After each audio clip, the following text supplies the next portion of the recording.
Usted me dice.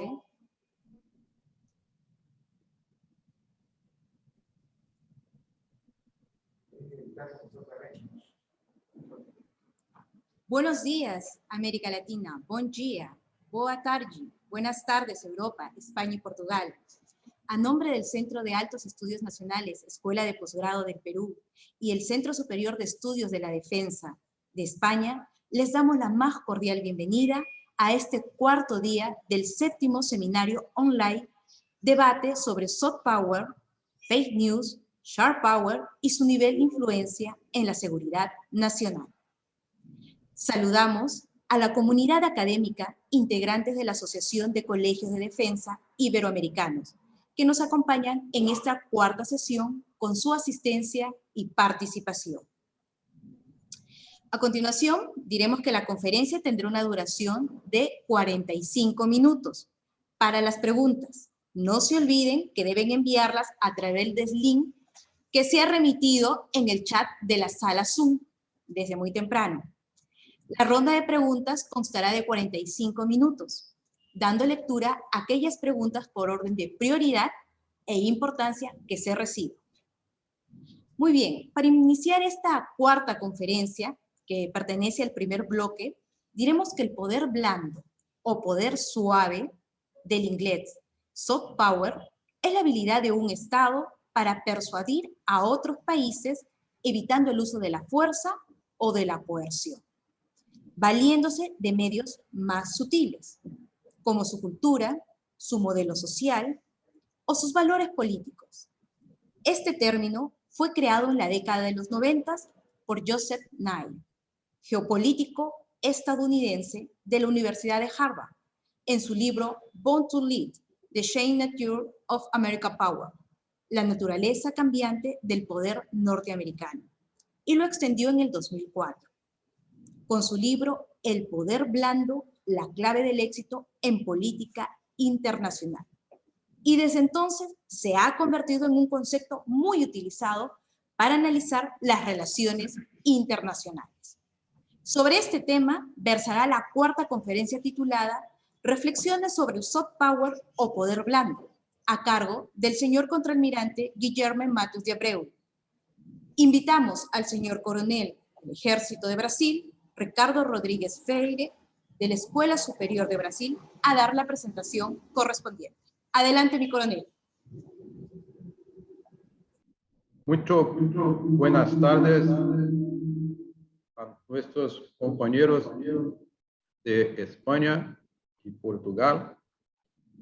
Buenos días, América Central y América del Sur.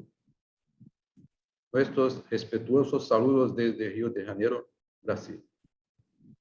Permitan la lectura de la hoja de vida de nuestro conferenciante de hoy, el señor contraalmirante Guilherme Matos de Abreu.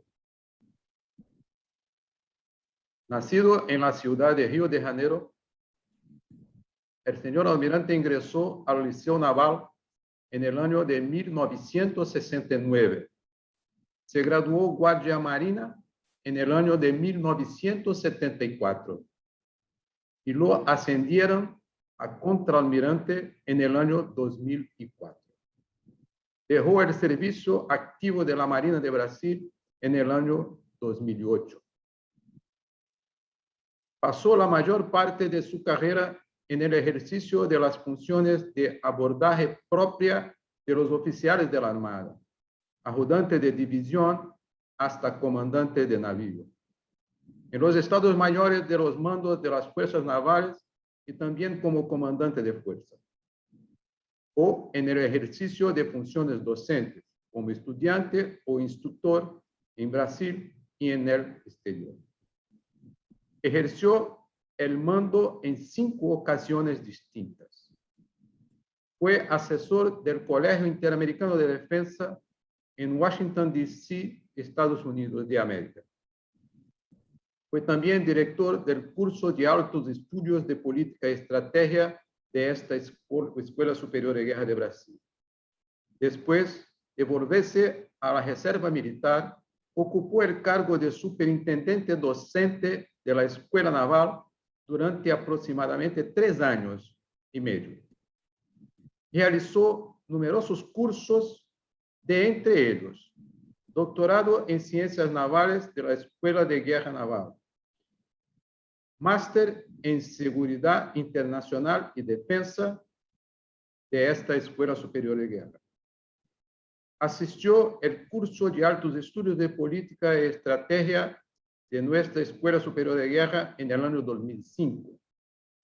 Tiene un curso de Master Business Administration en Planificación y Gestión Estratégica y también de Gestión de Proyectos en la Fundación Getúlio Vargas de Río de Janeiro, Brasil. Posee el curso superior de Defensa Continental del Colegio Interamericano de Defensa y también el curso de Historia de las Operaciones Militares en América Latina en el Industrial College of Armed Forces, hoy llamado Eisenhower School for National Security and Research Strategy, que es parte de la National Defense University de Estados Unidos de América. El señor almirante publicó varios artículos en revistas afines de su área profesional, a la estrategia y también a la historia, en Brasil y en la revista del Colegio Interamericano de Defensa. Organizó y produjo, juntamente con otros autores civiles y militares, el libro Marinha de Brasil, una síntesis histórica, que fue lanzado en el año de 2018. Actualmente, se dedica a estudios de las áreas de estrategia, historia y política exterior, en lo que respecta al segmento de la defensa.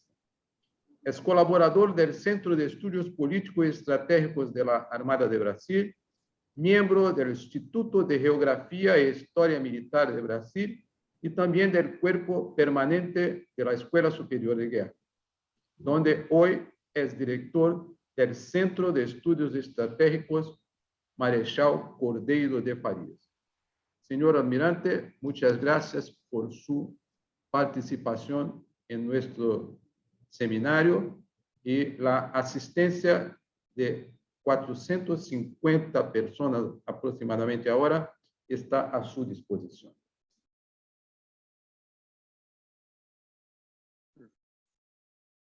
Gracias, coronel. Damas y caballeros, buenos días a los compañeros de América Latina. Buenas tardes a los compañeros de Portugal y España. Estoy muy contento en la oportunidad de hablar sobre este tema. Tengo la intención de recapitular algunos de los aspectos tratados en la semana anterior y añadir otros de importancia a nuestro tema. Tengo buena comprensión, buen conocimiento del idioma español, pero no hablo bien. Así hablaré en portugués, pero las diapositivas estarán en español.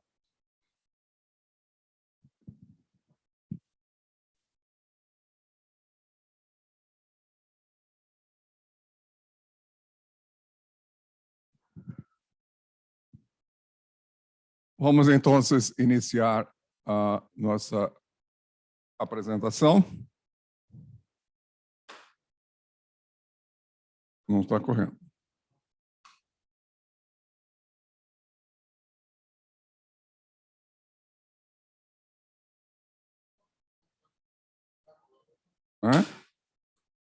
Agora, seguiremos esse resumo.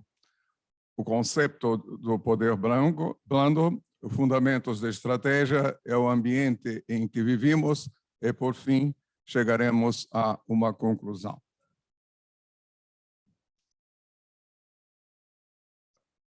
Bom, é simples avaliar se uma nação é poderosa baseando-se em dados concretos, como população, território, recursos naturais, dimensão econômica e estabilidade social. Mas também é necessário considerar recursos menos tangíveis, como a existência da capacidade para construir e dar forma a estratégias de qualidade e a disponibilidade de líderes motivados, capacitados, preparados e inovadores. O denominado soft power, ou poder brando, é um conceito desenvolvido pelo cientista político, o politólogo, Dr. Joseph Nye, da Universidade de Harvard. E consiste exatamente na possibilidade de se obter o que se quer por meio da atração ou indução, em vez de coerção ou pagamento. No sentido estrito, a partir da atração pela cultura do país, seus ideais políticos, suas políticas, mas inclui a capacidade de construir o entorno, o ambiente adequado às aspirações, iniciativas ou empreendimentos.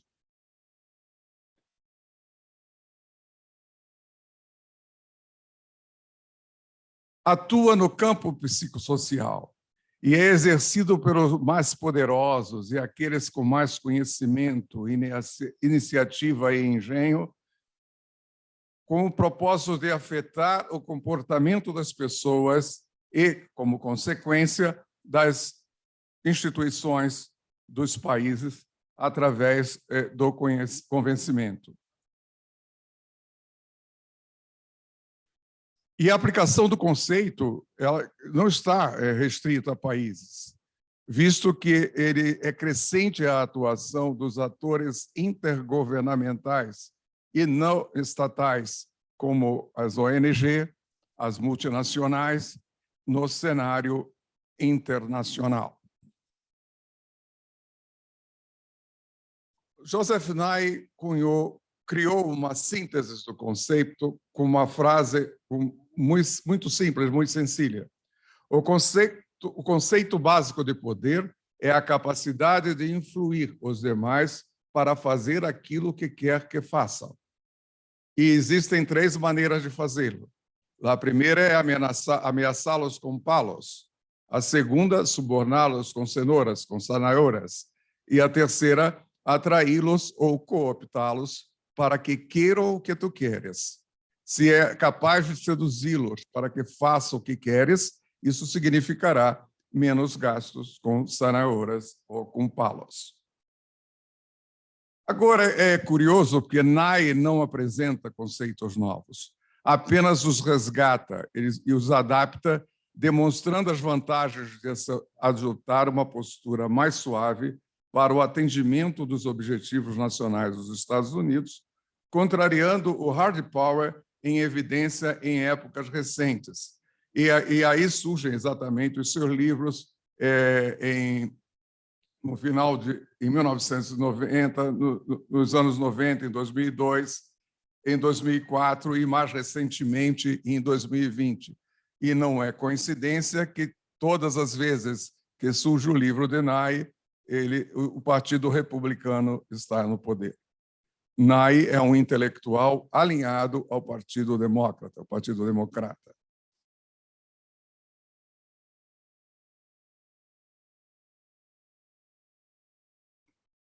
Quando vamos verificar a história, e como eu disse que Nye não apresenta fatos novos, Sun Tzu prescreveu o poder brando há 2.500 anos. Theodore Roosevelt já tinha em suas prescrições a fórmula habla suave, pero leva um gran palo, vai muy lejos. Nicolau Maquiavel, que é praticamente o único autor antigo citado por Joseph Nye, também é o príncipe, recomendava nunca tratar de ganhar pela força o que se poderia ganhar pela ocultação. E Norbert Bobbio aborda o tema, a existência de 3 tipos de poder, de uma maneira similar ao descrito por Nye Jr. Ou seja, são conhecimentos antigos. Mas o mais importante, a essência do tema, é o poder inteligente.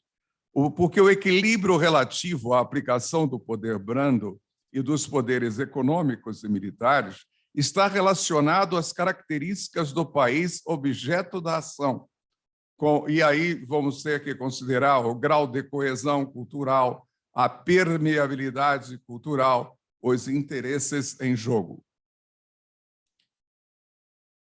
Inai lembra muito bem em seu livro de 2004 que o poder inteligente não é duro nem brando, mas os dois ao mesmo tempo. Esse ato de equilíbrio, que inclui os instrumentos diplomáticos, econômicos, militares, políticos, legais e culturais, se chama o poder inteligente, ou seja, o sharp power. E essa descrição é que está na locução, no discurso de Hillary Clinton, perante o Senado americano, em 2009, e é utilizada como referência por Joseph Nye em seu livro.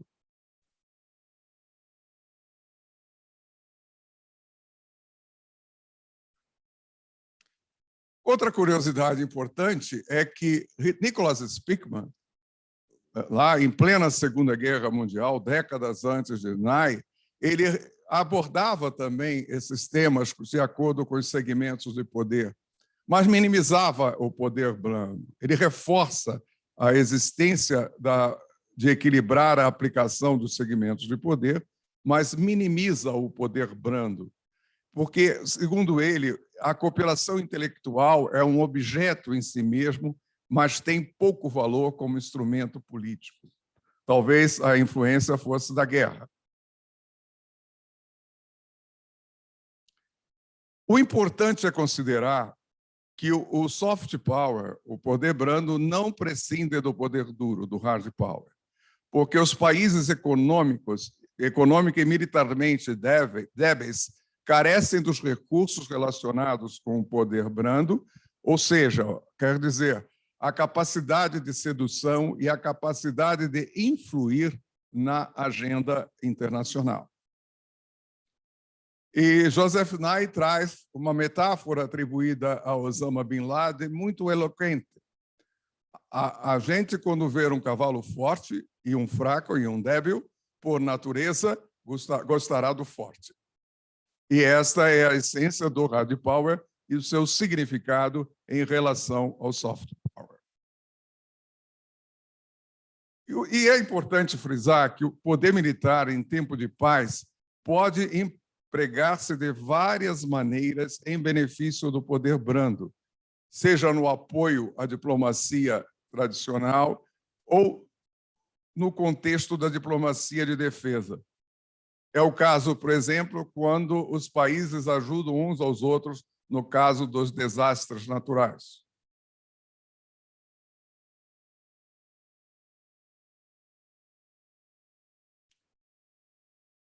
Assim, o poder brando ele vai mais além do que a capacidade com a persuasão, que a capacidade de mobilizar as pessoas com argumento, porque implica em sedução, implica em atração.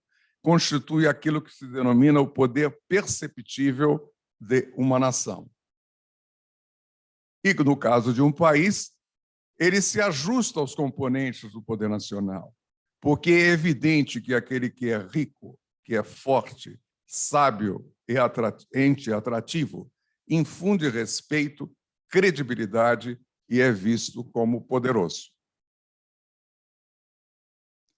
Ou seja, os poderes econômicos, militares, científicos e tecnológicos são fundamentais para potenciar o exercício do poder brando.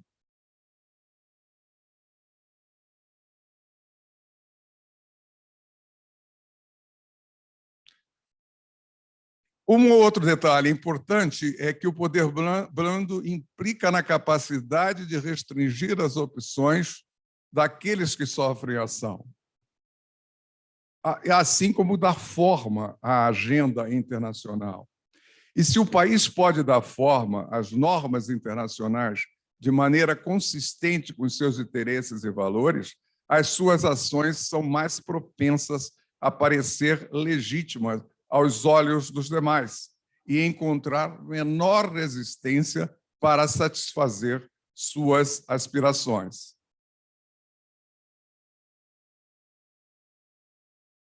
E a capacidade de controlar as instituições internacionais reforça o poder brando. Daí o interesse de muitas nações em fazer parte dos organismos, dos órgãos internacionais afetos às suas áreas de interesse. E a capacidade de guiar a agenda internacional contribui, em grande medida, para o exercício do poder brando. E como se constrói isso? É um processo de construção de narrativa, dominando os órgãos de informação, as agências de notícias. Agora, o detalhe importante é que NAI examinou o tema do ponto de vista dos Estados Unidos da América.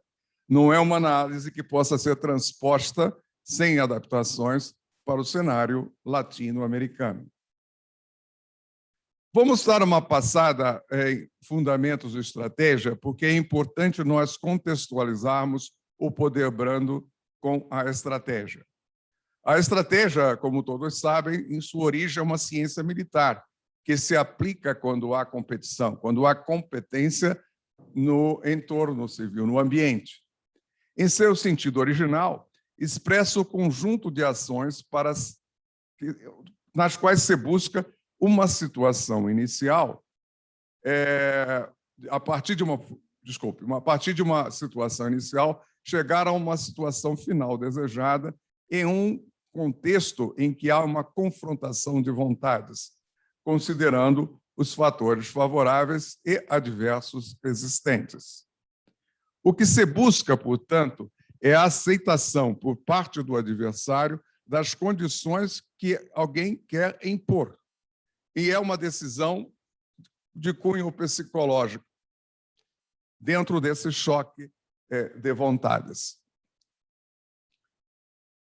E o que acontece sempre, historicamente?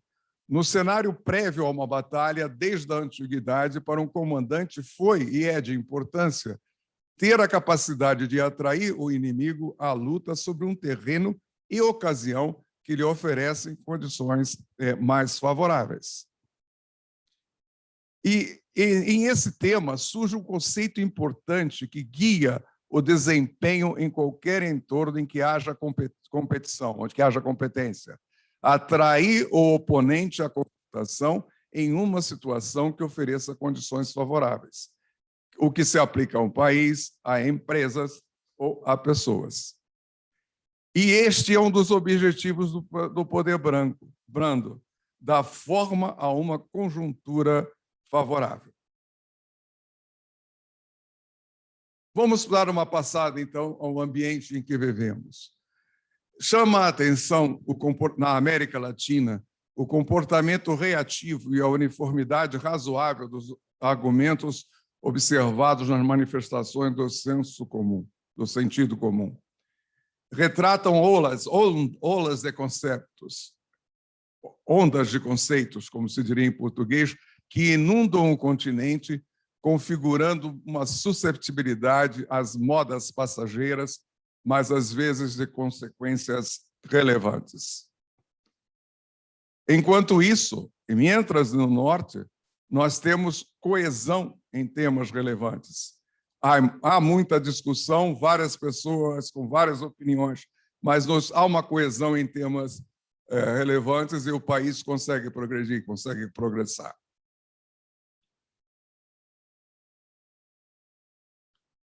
E eu observo, e é uma opinião pessoal, peculiaridades negativas identificadas em nossa região.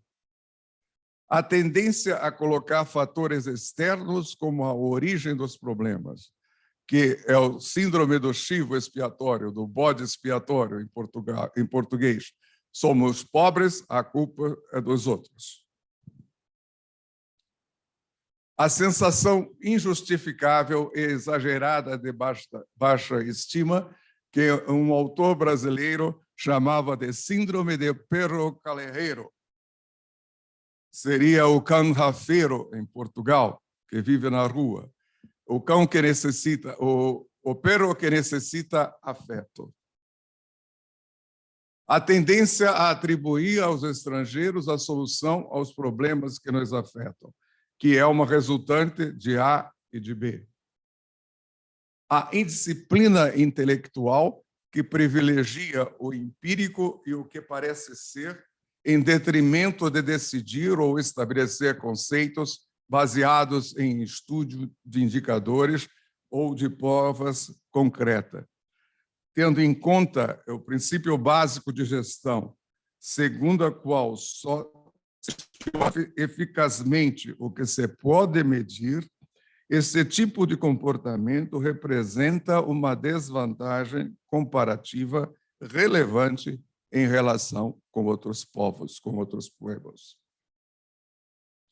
E a limitada compreensão dos complexos processos de construção nacional. E o descompromisso com o passado é uma vulnerabilidade excepcional com respeito ao poder brando, particularmente em seu aspecto reativo.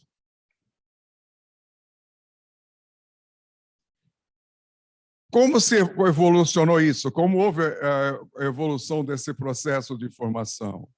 A idiosincrasia é devido às suas origens, à interação cultural com indígenas, colonizadores, imigrantes, invasores africanos. No século XIX, ocorre a projeção dos britânicos, dos franceses, dos norte-americanos, e quando se cambia para o século XX, os alemães.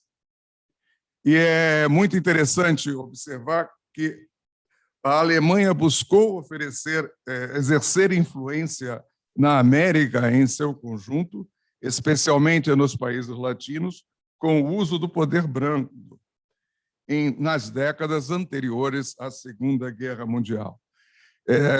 A Alemanha se baseava muito no número substancial de imigrantes e seus descendentes, incluso nos Estados Unidos, onde representavam cerca de 10% da população. No século XX, também nós temos a expansão do comunismo e a projeção dos soviéticos. E também é curioso observar que, inicialmente, no início da Segunda Guerra, no começo da Segunda Guerra Mundial, devido ao Pacto Germano-Soviético, o comunismo internacional se opôs ao esforço de defesa empreendido pelas nações ocidentais. Mas mudaram de posição para posição diametralmente oposta depois que Hitler invadiu a União Soviética.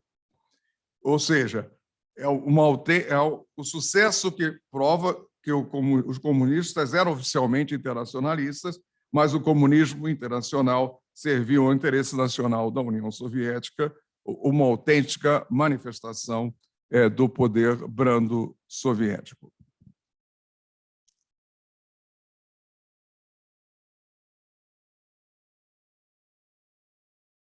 Esse conjunto de influências foi apoiado por os meios de comunicação guiados pelas grandes agências de notícias internacionais e pelos geradores de conhecimento científico que se localizavam onde? Ubicados na Europa e nos Estados Unidos. Quer dizer que orientavam o estabelecimento da agenda e os marcos em que se desenvolviam os debates. Esse mapa é muito interessante, é um mapa de 1911 e dá uma ideia de como se imaginou a América em meados do século XX pelo Richard Tannenberg, que foi o ideólogo do pan-germanismo, em um livro que escreveu em 1911.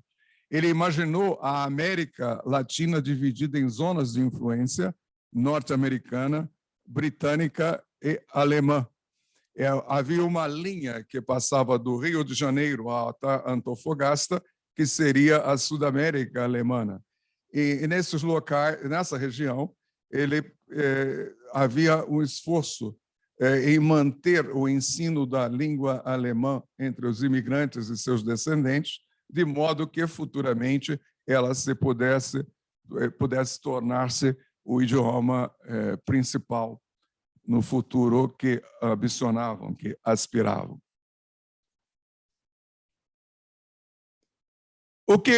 E o século XXI?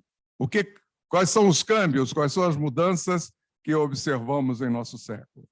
O primeiro é o ascenso de China, a ascensão da China, que desenvolveu um poder inteligente de uma maneira planificada e agressiva, que desenvolve, de fato. E o segundo câmbio, a segunda modificação importante é a forma como as informações chegam às pessoas, chegam aos indivíduos.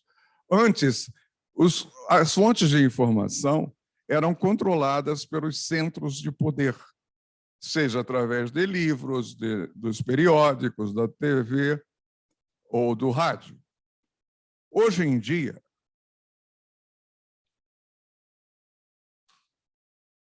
no século XXI, surge a internet e as pessoas passam a se comunicar em rede. Isso introduz uma modificação muito importante no nosso tema, porque o fluxo de informação passou a ser rápido e incontrolável. E passam a existir novos paradigmas de influência dentro do alcance do poder brando.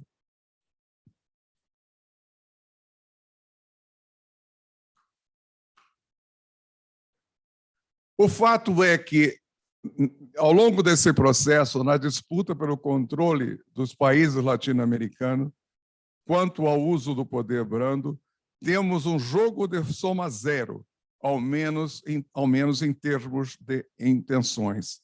E a nossa opinião é que a América Latina é extremamente vulnerável ao poder brando. Conclusão. O poder brando vai mais além da persuasão e da capacidade de mobilizar as pessoas com argumentos, porque implica em sedução e atração. Constitui o poder perceptível de uma nação. No caso de um país, se configura de acordo com os componentes do poder nacional, pois é evidente que quem é rico, forte, sábio é atrativo, infunde respeito e credibilidade e é visto como poderoso. Em outras palavras, os poderes econômicos, militar, científico, tecnológico são essenciais para permitir o exercício do poder brando. Uma sociedade que oferece amplas oportunidades educativas tende a progredir marcadamente à medida que incrementa a geração de expoentes, o que contribui ao seu crescimento. E as pessoas sábias somente nascem de uma sociedade sábia.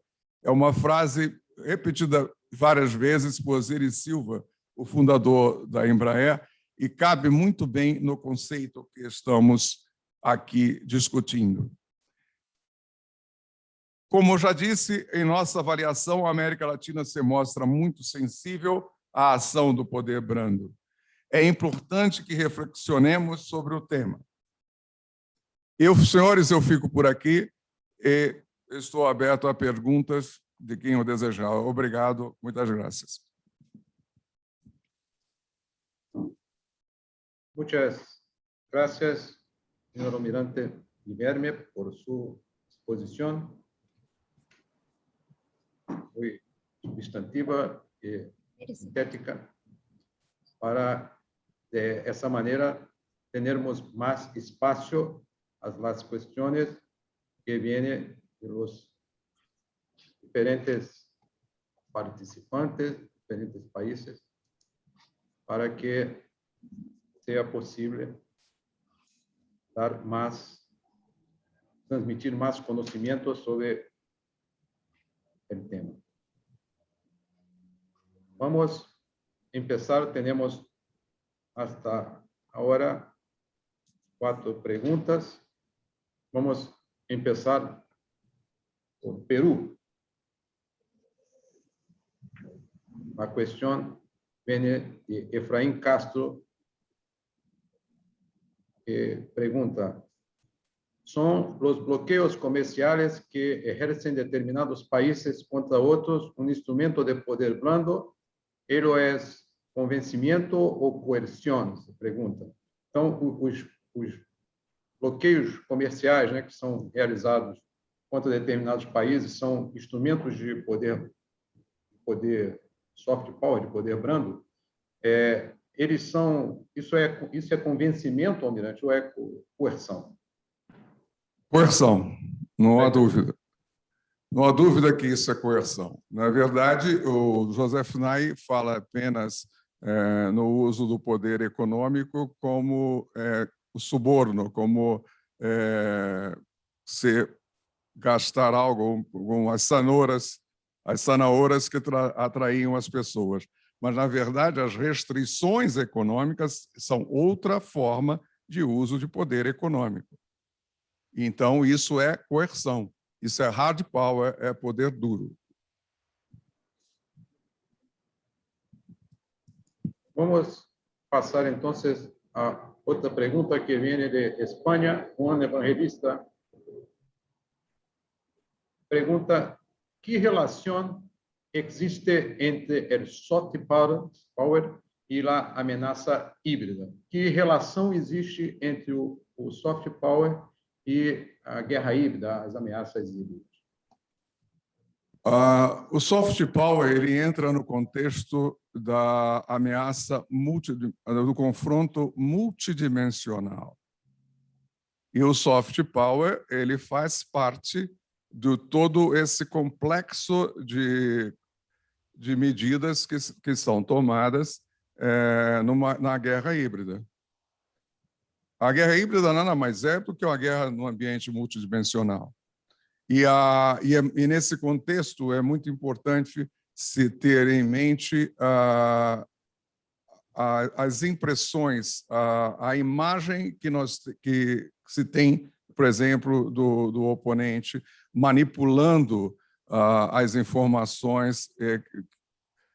Existe um livro interessante de dois chineses que tocam, que o nome seria A Guerra Além dos Limites, que eles caracterizam muito bem isso, que o confronto se dá em todos os ambientes.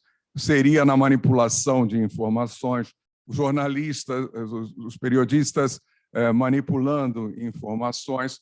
E isso faz parte do contexto de um confronto multidimensional.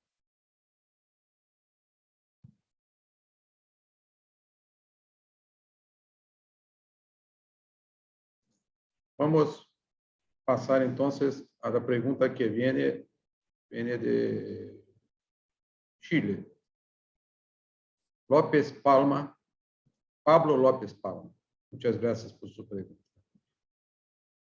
Entre el hard power y el soft power, ¿cómo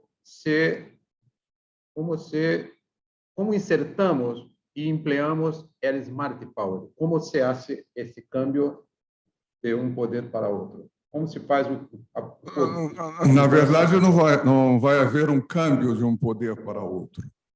O conceito de smart power é o balanceamento dos poderes militar, econômico e o soft power, que seria o poder psicossocial.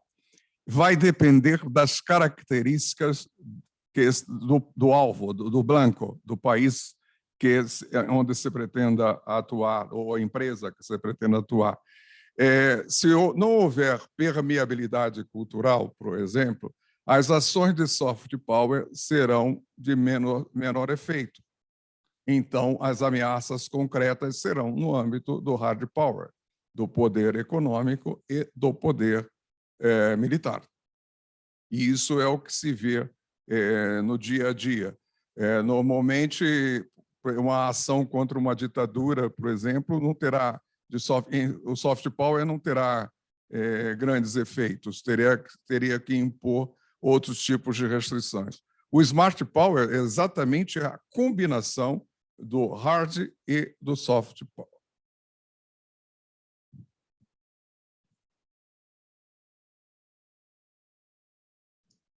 Vamos passar a outra pergunta. Pido a Caim, por obsequio, que se permita que eu hacer la apertura de la columna D, donde están las preguntas, porque no es posible desde acá mirar completamente la pregunta, solo las primeras palabras, no consigo hacer la lectura completa. Pero vamos a las preguntas que consigo mirar desde acá. Can Bustos, de Perú, pregunta si el poder blando es muchas veces injerencia política. Se o poder soft power às vezes, parte da ingerência política, da ação política.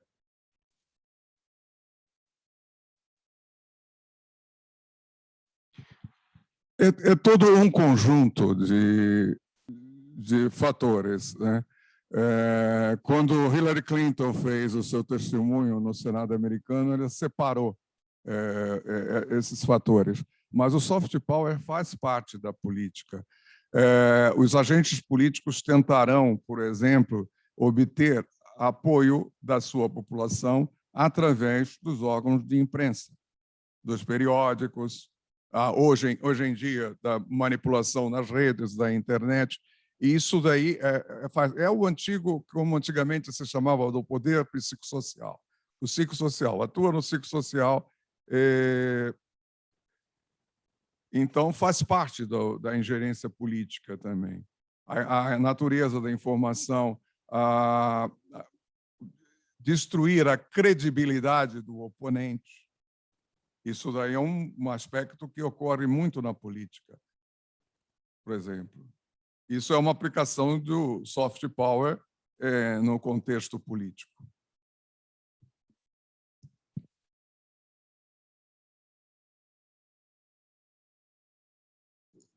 Vamos passar a outra pergunta.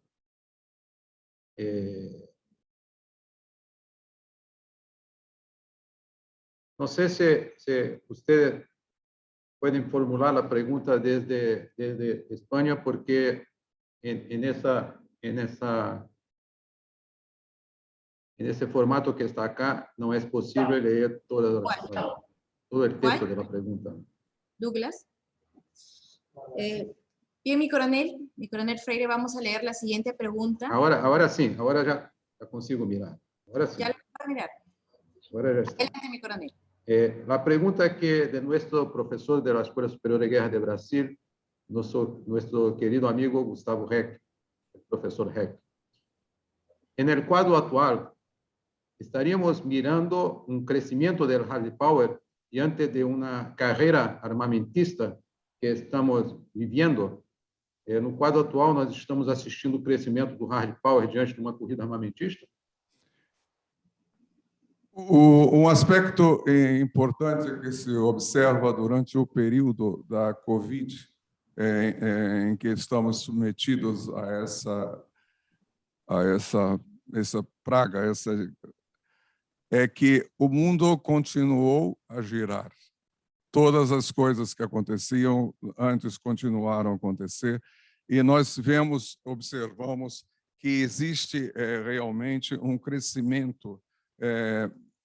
Percebemos que existe um crescimento muito importante na área armamentista, um crescimento de confrontação, e no caso específico, de acordo com os noticiários, um crescimento da China que atua barbaramente em todos os campos do poder. Em todos os campos do poder, seja no poder econômico, seja no poder militar, e seja também no poder, no soft power, na medida em que ela atua com os grandes órgãos de mídia, está presente em todos os continentes. Eu considero admirável a maneira como os chineses se organizaram o seu sharp power para o atingimento dos objetivos nacionais. Como diz um almirante da Infantaria de Marinha no Brasil, os tambores de guerra continuam a soar em todo o mundo, e é verdade que o mundo não parou a despeito da economia da Covid-19.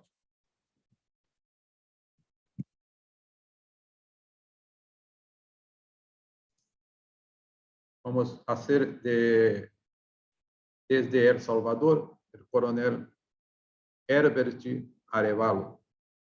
Que medidas se recomenda emplear por os países da América Latina ante o soft power? Quais são as medidas que o senhor considera que devam ser empregadas pelos países daqui? A medida mais reativa, mais importante com relação à aplicação do soft power como, vamos dizer, vítimas, assim, sofrer a ação do soft power, é incrementar, é fazer crescer o soft power nacional, a sua vertente reativa. E isso se consegue com um processo de educação muito forte e que inclua valores. E isto é um problema que eu creio que muitos países enfrentam hoje em dia. As pessoas educadas tendem a ter opiniões mais fortes e sabem divergir. Elas exercem o sagrado direito de divergir. E quando se tem um sistema de educação forte, nós também conseguimos criar aqueles líderes que irão conduzir a nação, que irão atender às necessidades da nação de forma proativa, protagônica. Portanto, o processo de educação é o mais importante no que se refere ao soft power reativo, vamos dizer assim. Em continuação a essa mesma pergunta, senhor Almirante, Carlos de Pablo González, de Espanha, dijo que en su excelente presentación ha insistido en la especial vulnerabilidad de los países de América Latina al soft power. Se puede desarrollar un poco más esta afirmación. O senhor pode desenvolver um pouco mais essa ideia sobre a vulnerabilidade latino-americana às questões da soft power. É um aspecto curioso. Quando eu fui para o Colégio Interamericano de Defesa, eu observei que os sentimentos que eu observava no Brasil eram semelhantes a todos os meus companheiros de América Latina e passei a estudar isso. E uma coisa bastante curiosa, que no colégio nós temos um trabalho de apresentação dos seus países. E eu passei a observar a forma como os latinos apresentavam seus países. Eles falavam de natureza, falavam que meu país tem florestas assim, tem os animais assim, etc. Somente as criações de Deus, e não as criações do homem. E era muito interessante que quando se passava para os norte-americanos, os canadenses, eles priorizavam as relações do homem. Isso me chamou muito a atenção. Então, aí comecei a observar e ler a respeito, e cheguei à conclusão que nós tínhamos uma cultura, em muitos países, não são todos, uma cultura de baixa estima. E somos muito influenciados por olas de conhecimento, aquelas oleadas de conhecimento que varrem o continente, e nós não conseguimos progredir, nós não conseguimos progressar. Por isso que eu acho importante nós cultivarmos os nossos valores para que podemos resistir e podemos identificar o que é importante para cada nação para conseguirmos seguir rumos apropriados para os nossos países. Essa é a minha impressão. Eu espero que tenha conseguido atender a pergunta. Graças. Claro, senhor Almirante. A próxima pergunta vem de Colômbia. Jaime Mancilla Barrero. ¿Cuál es el rol específico que juegan los medios de comunicación como herramientas y canales efectivos para el ejercicio del poder blando? qual é o papel específico dos meios de comunicação como ferramentas e canais efetivos para que o poder brando seja executado? Os de comunicação são os canais mais importantes na formação do forte poder brando, no sentido reativo do termo, principalmente, e sentido ativo também. E é muito importante que nós observemos o que acontece em nossa volta, o que acontece em nosso entorno. E vou citar um exemplo prático de como os meios de comunicação são importantes. O atentado de setembro das Torres Gêmeas nos Estados Unidos em 2001. Os meios de comunicação em nenhum momento agravaram a situação. Não criaram a atitude derrotista de baixa estima após o atentado. O que se via era a bandeira nacional e homens fortes e mulheres fortes enfrentando o problema, no enfrentamento. Eu me recordo que levou anos para eu ver uma imagem de uma pessoa caindo do World Trade Center. Essas imagens não eram veiculadas, porque havia o interesse dos meios de comunicação em fortalecer o povo americano naquela hora. Isto é um exemplo importante de como os meios de comunicação exercem esse poder. E eles fazem ao contrário, quando transmitem versões que baixam o moral do povo, que nós estamos bastante acostumados a ver também. E isto seria interessante mostrar como é a influência dos meios nessa hora. Me recordo um caso típico logo após, quando houve o atentado em Madrid. As imagens fortes mudaram o caminho que havia um partido político que ia vencer as eleições e se mudou por causa do impacto das medidas perante a população. Enquanto as imagens americanas não mostravam vítimas, as imagens espanholas mostravam vítimas. Então, o trabalho da mídia é muito importante. É muito importante para estimular as pessoas. E isso daí, hoje em dia, se torna muito mais difícil por causa da multiplicidade de caminhos para que as comunicações possam fluir e as pessoas operam em rede. Então, a importância daqueles meios de comunicações centralizados começa a diminuir. Mas os meios de comunicação têm importância fundamental nesse processo.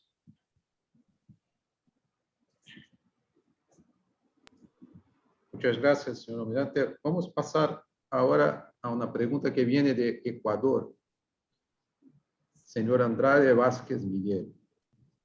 Entendiendo las relaciones de poder actuales como norte-sur, ¿considera usted, señor Almirante, que existe una influencia de Smart Power tanto de norte-sur como de sur para norte?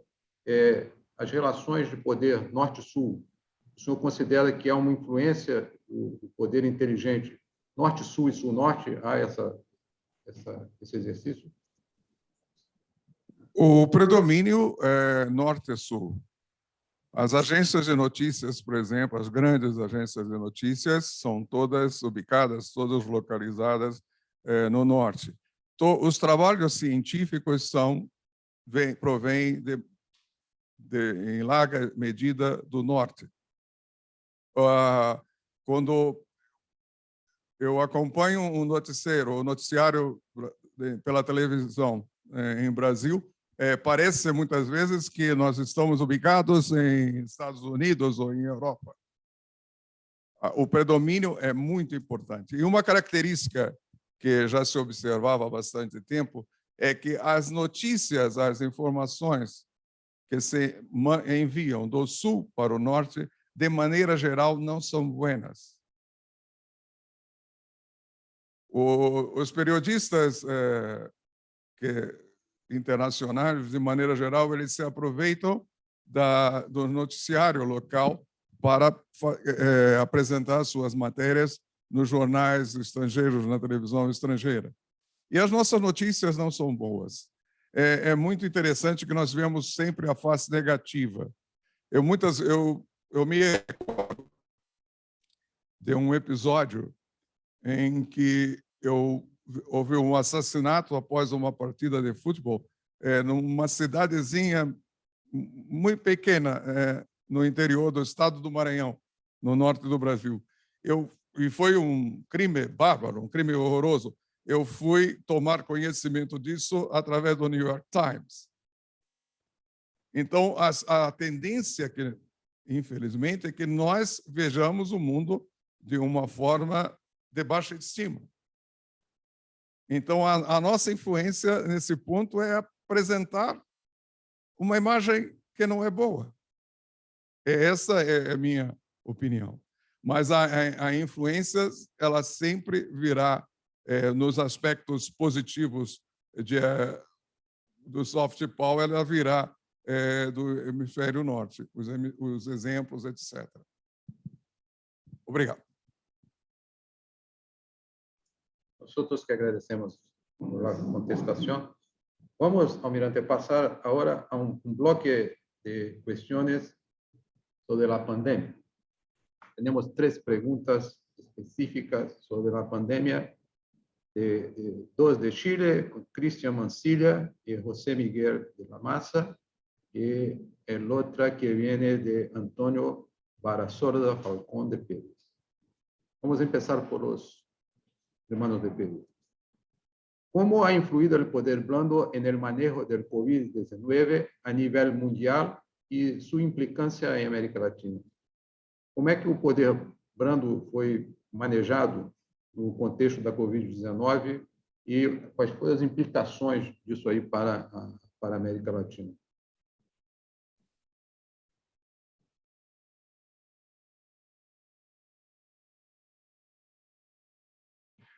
O poder brando ele foi manejado durante a Covid-19 no sentido tradicional de alavancar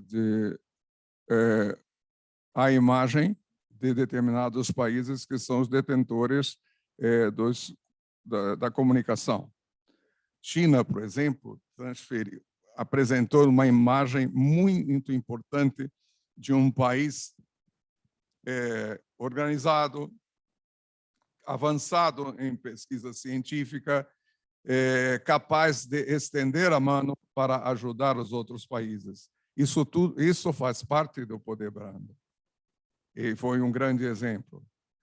Em contrapartida, em muitos lugares, nós verificamos que houve a capacidade negativa de aterrorizar a população e não orientá-la eficazmente para o enfrentamento da pandemia. Isso ocorreu muito. A forma de que isso é apresentada pela mídia é muito importante. Eu fiz um comentário que nós temos dificuldade de trabalhar com números. E aqui no Brasil é típico isso. O nosso país é um país muito grande, os nossos números são muito grandes, sempre serão muito grandes. E isto é maximizado pela mídia nos aspectos negativos, mas não nos aspectos positivos. E isso causa um abalo moral muito grande na população. Em outros países que eu acompanho, em que há uma mídia, os meios de comunicação estão harmonizados com o governo, isto não acontece com a mesma intensidade. Creio que poderia passar por aí, porque virão mais perguntas sobre a pandemia. Vamos ver se ampliamos depois. Obrigado. Agora, Almirante, vamos falar da diplomacia da vacuna. Diplomacia da vacina. A pergunta que vem de Chile, José Miguel de la Maza, ¿usted cree que en la condición de la pandemia que vive el mundo, ela podría ser utilizada para ejercer el soft power entre os países com a condição atual da pandemia que o mundo vive nos dias de hoje? Se poderia utilizar o soft power para exercer influência nos países? Creio que sim. E o mundo está utilizando isso. Há um aspecto curioso, que serve de exemplo. A Índia, uma companhia da Índia possui uma determinada vacina.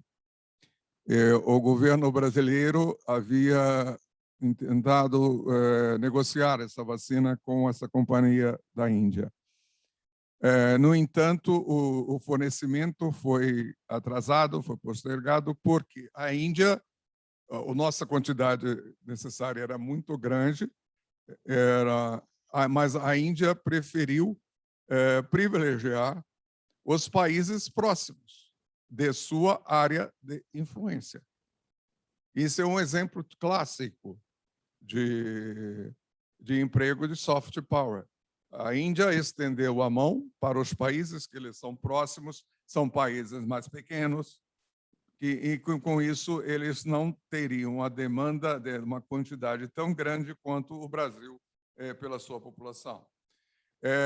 Nós vimos, por exemplo, os chineses indo auxiliar países europeus e divulgando isso na mídia, nos meios de comunicação. Nós vimos pela TV, pela televisão, a Índia construindo um hospital com uma rapidez muito grande e mostrando aquilo e divulgando aquilo pelos órgãos de comunicação. Isso demonstra poder, isso demonstra capacidade. Então, o uso do soft power, ele está sendo realizado intensamente no meio da pandemia do Covid. A Índia também fornece, a China, melhor dizendo, também fornece para alguns países pobres, mais pobres. A Rússia também se apressou a anunciar que tinha a vacuna para o Covid. Então, tudo isso tem efeitos nas imagens dos países e são importantes para o soft power.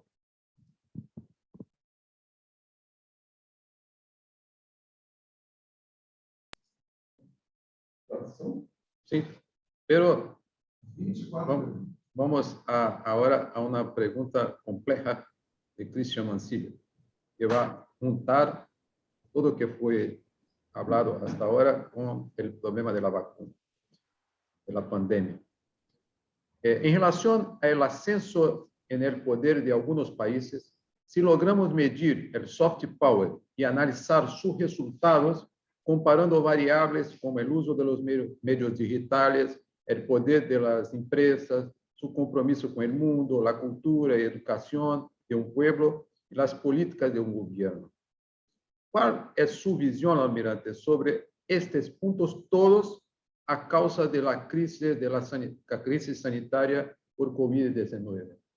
Como todas as questões de uso dos meios digitais, do poder dos países, das variáveis como as empresas, os compromissos com o mundo, a cultura, a educação do povo, a política do governo, como isso aí tudo pode se juntar no meio, pode ser reunido em termos de soft power numa crise sanitária como essa do Covid? É uma pergunta que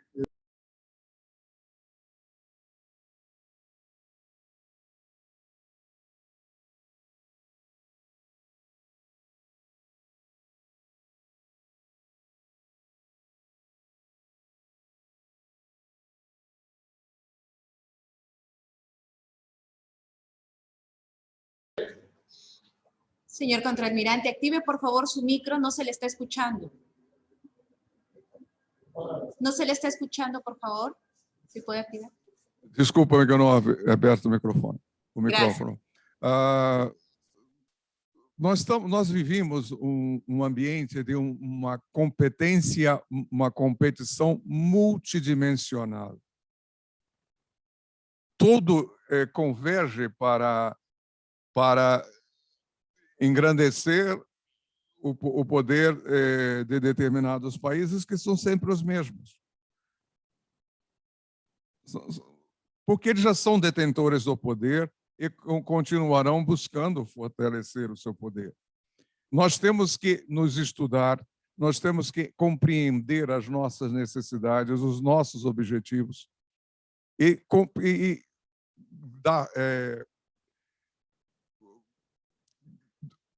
fortalecer os aspectos culturais de nossos povos para que possamos progredir de acordo com os nossos interesses.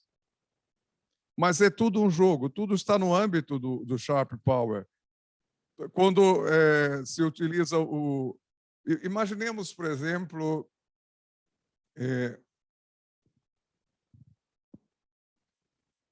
um benefício econômico que está associado a determinado ganho em outra área. Você não precisa utilizar o poder militar para conseguir aquilo, se você pode conseguir aquilo com poder econômico, se você pode conseguir aquilo com o poder psicossocial, o poder brando.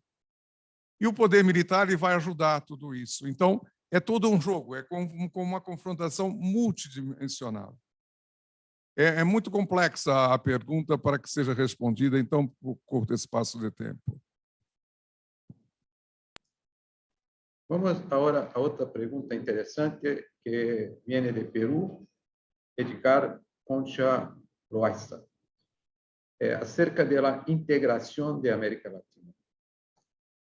Dijo em uma pergunta que a América Latina ha estado sujeita à influência das nações com mais poder no mundo desde sempre, que se necessita para começar a exercer o poder, em vista que os países da América Latina não se encontram integrados del todo, apesar de ter praticamente uma mesma língua, religião, costumes parecidos, mas não está integrado.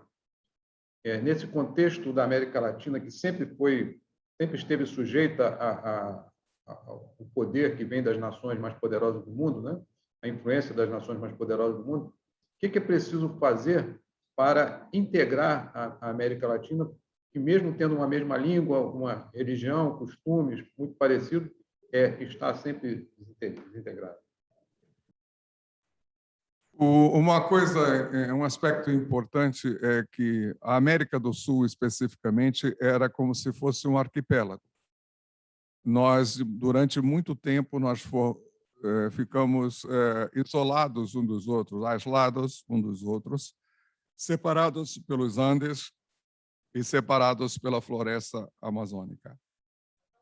Com isso, a interação entre os países ela foi muito reduzida.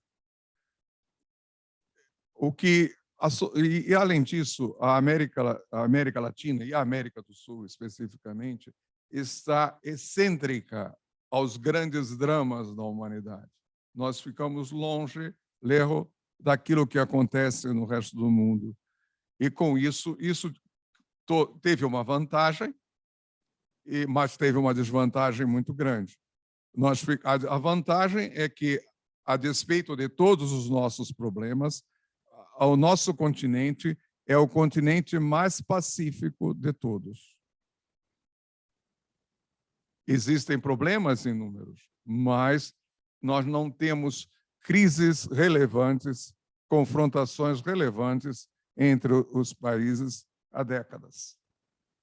Por outro lado, a distância em que nós ficamos dos grandes dramas da humanidade também dificultou que nós pudéssemos progredir, que nós pudéssemos progressar. O que o cenário atual permite em função dos meios de comunicação existentes, é que nós nos conheçamos mais.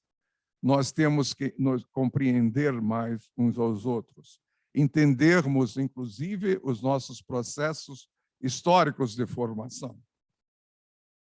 E, com isso, desenvolver parcerias importantes, porque a maior parte das economias de nossos países são complementares, exceto os mais grandes. Mas nós poderemos muito trabalhar uns com os outros. E, para isso, nós temos que nos conhecer mais.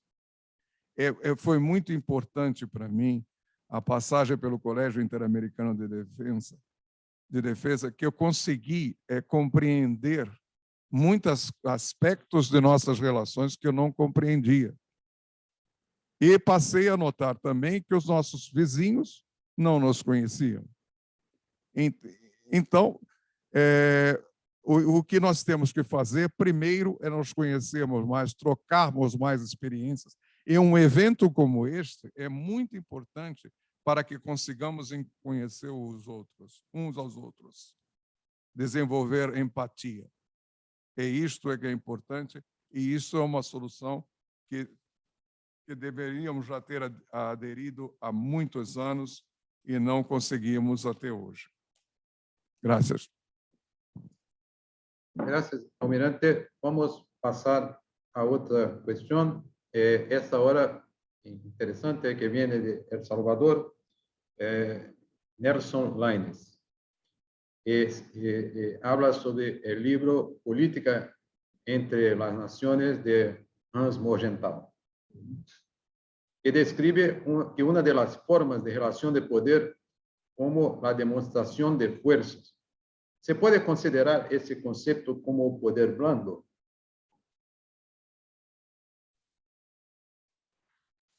Sim e não. Depende da situação.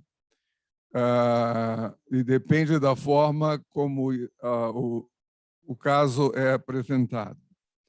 Por exemplo, um exercício de uma força naval em determinada região pode significar uma mensagem agressiva para um outro país, mas é somente a mensagem.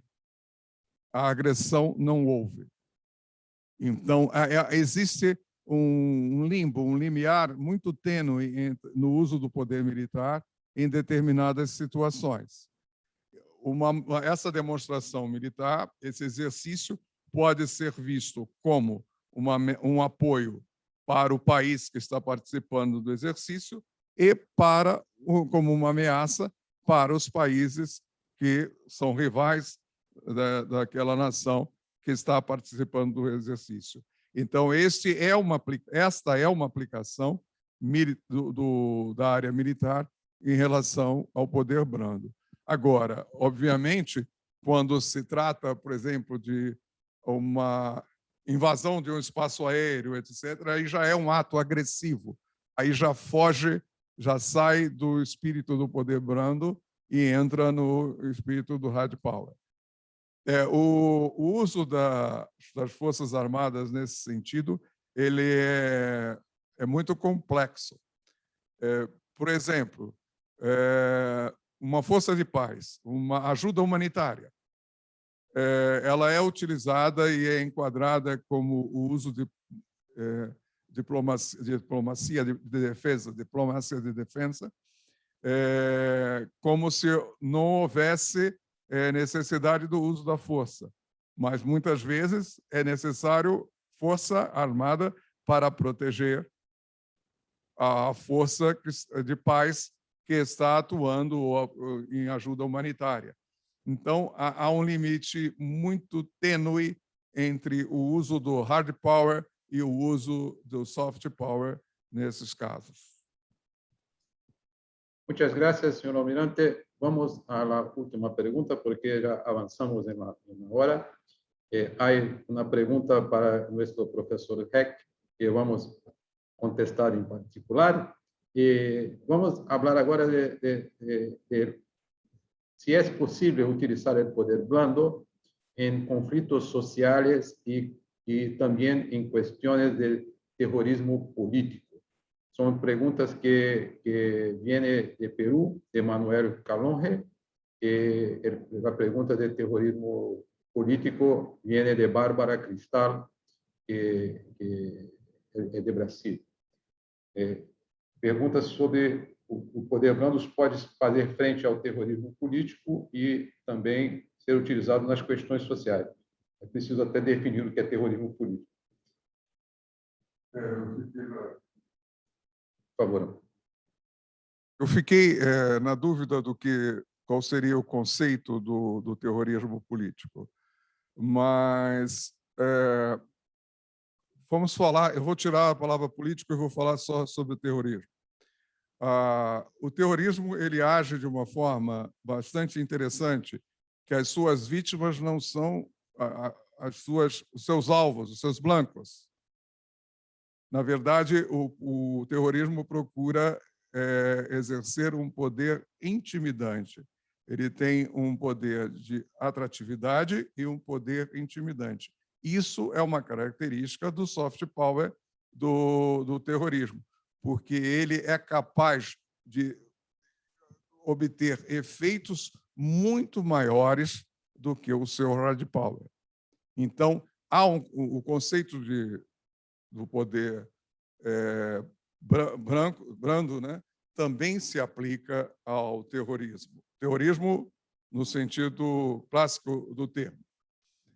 Mas, hoje em dia, com os sistemas em rede, de internet, etc., nós podemos atuar em outros países sem dar pistas disso.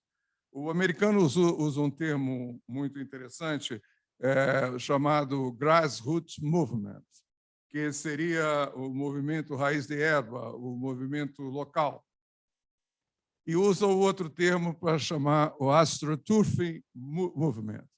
Em espanhol seria céspede sintético, algo assim. Astroturf é uma marca de grama sintética, de turf sintético, né? Então, qual é esse conceito? É que você tem um movimento local, de características locais, que ele é influenciado externamente através das ideias, das motivações, e isto é soft power. Você instrumentaliza um movimento local a partir de ideias que vêm de fora, mas ele continua travestido, ele continua vestido como se fosse um movimento local. Isto é o uso de soft power. Você exercer o trabalho, até pode ser exercer o trabalho sujo, em benefício de uma ideia, em benefício de um conceito. Vamos lá. Bien. Gracias, señor Almirante, por la contestación de prácticamente todas las preguntas y por su disposición de tomar parte en este seminario. O senhor tem alguma consideração final mais? Eu queria agradecer a oportunidade, muitas graças a todos. Eu procurei fazer uma apresentação curta, porque exatamente o período das perguntas é o período mais gratificante em um debate como este. Agradeço a oportunidade e até o próximo evento da nossa associação. Obrigado. Graças. Entonces, de esta forma, se ha concluido la presentación a cargo de la Escuela Superior de Guerra de Brasil y vuelvo la palabra a los organizadores en Perú y España para la conclusión de esta etapa del seminario. Muchas gracias, buenas tardes, buen día a todos. Gracias, mi coronel. Permítame agradecerle al señor coronel Ejército de Brasil, Ricardo Rodríguez Freire, quien para mejor interpretación del idioma realizó el segmento de las rondas de preguntas. En las siguientes sesiones lo seguiremos realizando desde aquí, desde el CAE. Muchas gracias, mi coronel Freire. Asimismo, agradecemos al señor contraalmirante Guillermo Mates de Abreu por tan importante conferencia impartida, la cual ha sido desarrollada de manera actual y reflexiva, que nos ha permitido entender su incidencia y relevancia en el escenario global. Asimismo, agradecemos a los más de 570 participantes que nos están acompañando y los invitamos a que nos acompañen mañana en la quinta fecha de este 7º seminario online denominado Debate sobre el Soft Power, Fake News y Sharp Power y su nivel de influencia en la seguridad nacional. El día de mañana, miércoles 21 de abril, nos vamos a reencontrar 9 horas, hora peruana, y 14 horas, hora España. No se pierdan este importante seminario con la conferencia número 5, que es La amenaza de la guerra híbrida, a cargo del Centro Superior de Estudios de Defensa Nacional, CCDEL de España. Bien, eso ha sido todo por hoy. Muchas gracias. Buenas tardes, Europa. Buenos días, América Latina. Permiso.